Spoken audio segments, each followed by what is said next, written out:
Learning to trust yourself again is not something that happens all at once. It happens quietly, in moments that don't always feel confident or clear, in small decisions that you make, even when part of you is unsure.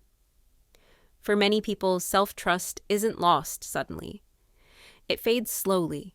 It fades when your feelings are dismissed, when your instincts are questioned, when you learn to prioritize what's expected over what feels true. Over time, you may begin to doubt yourself. You may second-guess your choices. You may look outside yourself for answers that once lived within you. And without realizing it, you start to disconnect from your own voice. If that's where you are right now, you're not broken. You're responding to what you've been taught. Many of us were taught to trust authority before intuition, logic before emotion, productivity before well-being. So when something inside you says slow down, or this doesn't feel right, or I need something different, it can feel unfamiliar, even uncomfortable. Rebuilding trust with yourself begins with listening again, not forcing answers, not demanding certainty, but paying attention. It starts with noticing how your body responds to situations, the tightness, the ease, the quiet relief when you choose alignment. Your body often knows before your mind does. Self-trust grows when you honor those signals, even in small ways. When you rest instead of pushing, when you say no instead of explaining, when you choose what feels steady rather than impressive. You don't need to be fearless to trust yourself.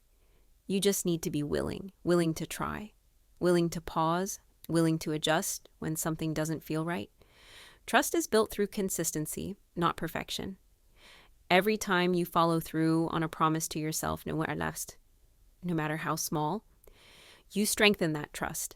It might be choosing to leave earlier, to drink water, to take a break, to speak kindly to yourself when you make a mistake.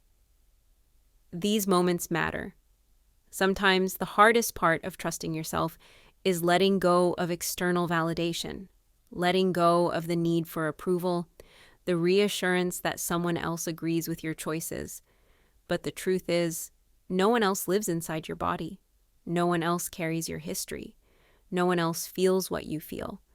You are allowed to make decisions that others don't fully understand. You are allowed to choose peace over explanation. Trusting yourself doesn't mean you'll never make mistakes. It means you trust yourself to respond with care when you do. It means you know you can adapt, you can learn, you can begin again. There may be days when your confidence feels strong and days when it feels distant. Both are part of the process. Healing your relationship with yourself is not linear. Some days you'll feel grounded. Other days you'll question everything. That doesn't mean you're going backwards. It means you're human. Self-trust deepens when you stop abandoning yourself in moments of uncertainty, when you stay present instead of self-critical, when you remind yourself that you are allowed to take time. You don't need to rush clarity. You don't need to force certainty. And you don't need to compare your inner process to anyone else's. Your timing is yours. As you learn to trust yourself again, you may notice subtle changes. You hesitate less. You explain less. You feel calmer making choices. Not because everything is perfect, but because you know you can handle what comes next. That knowing is powerful. And it grows quietly.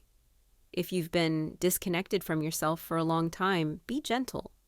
Reconnection doesn't happen through pressure. It happens through patience, right?